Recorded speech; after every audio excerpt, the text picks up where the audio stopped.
दोस्तों class 11th English का paper लाए हैं हाफ ईयरली एग्जामिनेशन 2024-25 के लिए। मोस्ट इंपॉर्टेंट पेपर होने वाला है, सारे क्वेश्चन इंपॉर्टेंट होंगे क्लास 11th इंग्लिश के, यानी कि कक्षा 11 अंग्रेजी विषय का ये अर्धवार्षिक का पेपर आपके लिए बहुत ही इंपॉर्टेंट है। आपके हाफ ईयरली एग्जाम के लिए सारे क्वेश्चन इंपॉर्टेंट होने वाले हैं, तो वीडियो को एंड तक आप जरूर देखना। सबसे पहले बताइए कि आप ये वीडियो कौन से शहर कौन से गांव से देख रहे हो। अपने शहर या गांव का नाम कमेंट में जरूर लिखना। यूपी बोर्ड का ये पेपर है, ठीक है, लेकिन बाकी जो भी स्टेट बोर्ड हैं जैसे उत्तराखंड बोर्ड, मध्य प्रदेश बोर्ड, ठीक है, हरियाणा बोर्ड, छत्तीसगढ़ बोर्ड, वहां पर भी काम करेगा। तो यूपी बोर्ड के स्टूडेंट्स के लिए थोड़ा सा फायदा है, लेकिन बाकी सभी बोर्ड्स के लिए भी सारे प्रश्न इंपॉर्टेंट हैं। तो यहां पर देख सकते हैं 90 नंबर लिखा है, 2.5 घंटे का समय मिलेगा। सबसे पहले सेक्शन ए में रीडिंग आपको देखने को मिलेगी। रीडिंग में लिखा है read the following passage carefully and answer the questions that follow. इस पैसेज को 2-3 बार अगर आप ध्यान से पढ़ोगे तो नीचे लिखे हुए 5 प्रश्नों के उत्तर आपको इसी पैसेज में से आराम से निकल आएंगे। तो ये तो हुई पैसेज रीडिंग की बात। इंग्लिश अच्छे से पढ़ लेते होगे तो ये 5 के 5 क्वेश्चन यानी कि 10 नंबर आपको पूरे फ्री में मिल जाएंगे। नेक्स्ट क्वेश्चन की बात करें तो सेक्शन बी आता है। सेक्शन बी में राइटिंग का है। सेक्शन बी में राइटिंग में क्वेश्चन नंबर 2 कहता है कि राइट एन एसे, यानी कि आर्टिकल लिखना है आपको। आर्टिकल बोल लो या ऐसे बोल लो। तो ऐसे किस पर लिखना है आपको? ऐसे लिखना है on any one of the following topics in about 100 to 150 words, यानी कि 100 से 150 शब्दों में ये जो नीचे टॉपिक दिए हुए हैं इन पर आपको निबंध लिखना है। डेमोक्रेसी इन इंडिया, भारत में लोकतंत्र पर आप अंग्रेजी में निबंध लिखेंगे। The problem of unemployment in India, unemployment मतलब बेरोजगारी, भारत में बेरोजगारी की समस्या, the problem of unemployment in India. इसके बाद इंपॉर्टेंस ऑफ वुमेन्स एजुकेशन, महिला शिक्षा का महत्व। तो ये 3 टॉपिक में से कोई एक टॉपिक आप सिलेक्ट करेंगे और 100 से 150 शब्दों में आप आर्टिकल बोल लो या निबंध ऐसे बोल लो, वो आप लिखोगे। क्वेश्चन नंबर 3 देखते हैं। 3 में कहा गया है कि एक लेटर आपको लिखना है। Write a letter to the editor of a newspaper, एक न्यूज़पेपर के संपादक को आपको एक पत्र लिखना है।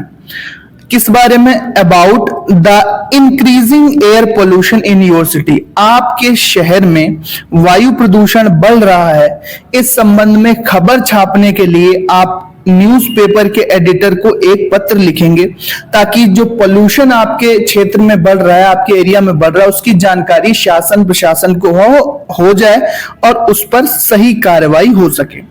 तो ये है पूरा question. Write a letter to the editor of a newspaper about the increasing air pollution in your city. ये वाला नहीं करना है तो आपको यहां पर एक ऑप्शन दिया है, write a letter to a book seller, एक किताब विक्रेता, पुस्तक विक्रेता को आपको पत्र लिखना है। ऑर्डरिंग बुक्स एंड स्टेशनरी, आपको कुछ किताबें और कुछ स्टेशनरी का सामान मंगाना है, उस संबंध में आप एक बुक सेलर को पत्र लिखना है अंग्रेजी में। नेक्स्ट है सेक्शन सी ग्रामर की बात कर लेते हैं। सेक्शन सी ग्रामर में आप देखोगे तो वही चीज है कि इंटरोगेटिव सेंटेंस में इसको बदलना है। लिखा है transform the sentence any four following as directed in bracket, जैसा ब्रैकेट में लिखा है वैसा आपको बनाना है। इस सेंटेंस को इंटरोगेटिव में कन्वर्ट करना है। Only Bharat can help you, only Bharat can help you, इसको निगेटिव सेंटेंस में कन्वर्ट करना है। No other metal is useful as iron, कोई भी धातु लोहे जितनी महत्वपूर्ण या लोहे जितनी उपयोगी नहीं है, इसे सुपरलेटिव डिग्री में बदलना है। नेक्स्ट है हमारे पास the pen is so costly to be purchased by us, इसे एडवर्ब में एडवर्ब यूज करना है आपको। एडवर्ब टू का यूज इसमें कैसे करेंगे ताकि वाक्य का अर्थ, सेंटेंस का अर्थ वही रहे लेकिन टू भी यूज हो जाए, TOO। अगला क्वेश्चन है he invited his friends to the party, he invited his friends to the party, इसे पैसिव वॉइस में बदलना है। ऑलवेज स्पीक द ट्रूथ, इसे भी पैसिव वॉइस में बदलना है। नेक्स्ट क्वेश्चन देखो, change any two of the following sentences, किन्हीं दो सेंटेंस को चेंज करना है, किसमें, डायरेक्ट से इनडायरेक्ट में। पहला है Bharat says to me the book is very useful, इसे इनडायरेक्ट में बदलना है। दूसरा है Roshni said Amit was going to the village.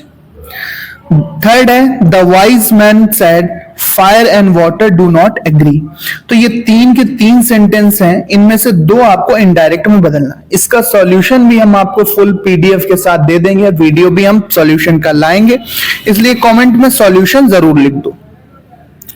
अगला है कि use any one of the following pairs of words in your own sentences to make differences in their meaning. भैया यहाँ पे सेंटेंस के दो जोड़े दिए हुए, जैसे एक यहाँ पर दिख रहा है कि मिसप्रिंट है सेल सेल, तो इन सेल का आप एक वाक्य में प्रयोग करेंगे, एक सेंटेंस में यूज करेंगे, सेल का एक सेंटेंस में यूज करेंगे।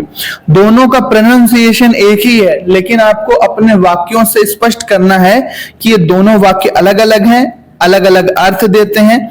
तो इन दोनों शब्दों को लेकर आप दो सेंटेंस बनाएंगे, एक सेल को लेकर और एक CELL सेल या कोशिका या कोष्टिका को लेकर। ठीक है, सेल माने क्या होता है, बेचना होता है। तो दो सेंटेंस आप बना दो, अर्थ स्पष्ट हो जाएगा कि दोनों अलग अलग हैं। अब ट्रांसलेशन की बात करते हैं, तो बीरबल की इकलौती लड़की का नाम शांता था। वह 5 वर्ष की छोटी सी लड़की थी। एक दिन सुबह शांता अपने पिता के पास दौड़कर आई।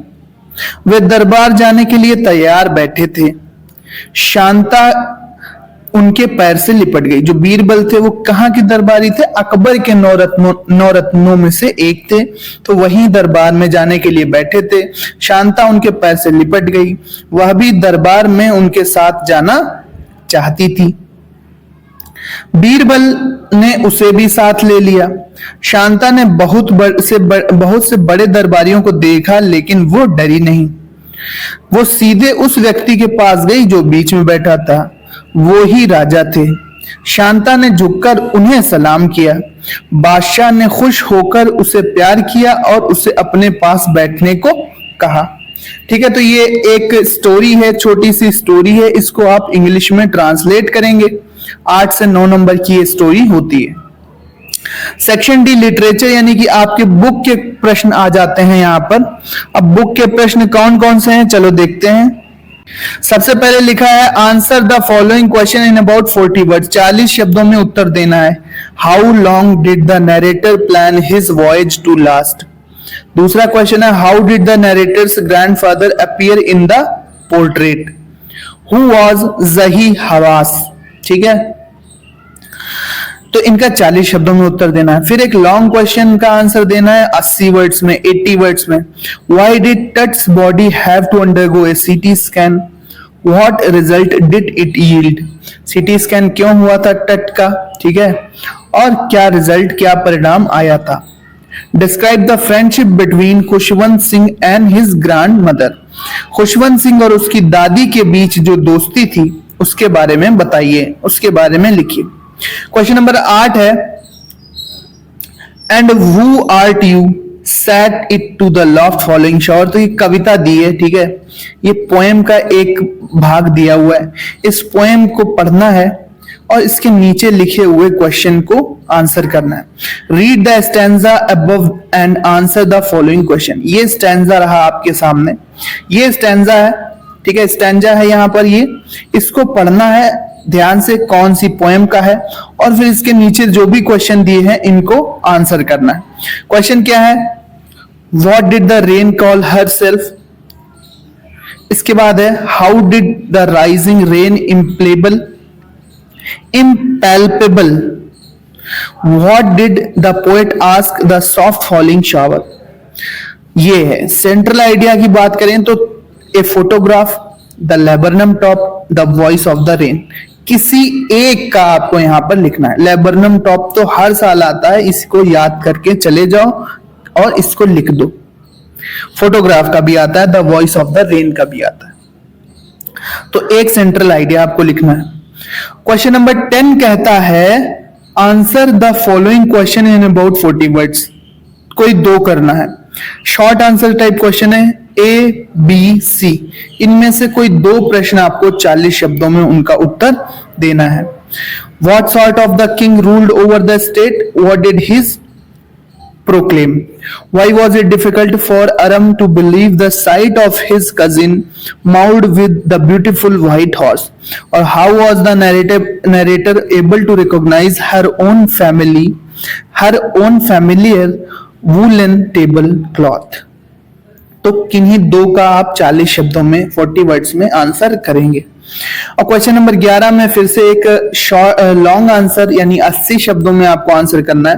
Narrate the story the summer of the beautiful white horse in your own words. जो कहानी है उसको अपने शब्दों में आपको लिखना है। और कहानी क्या है? The summer of the beautiful white horse.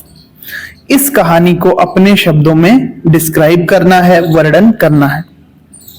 कोई एक करेंगे ए या बी में से, या तो आप बी वाला कर सकते हैं।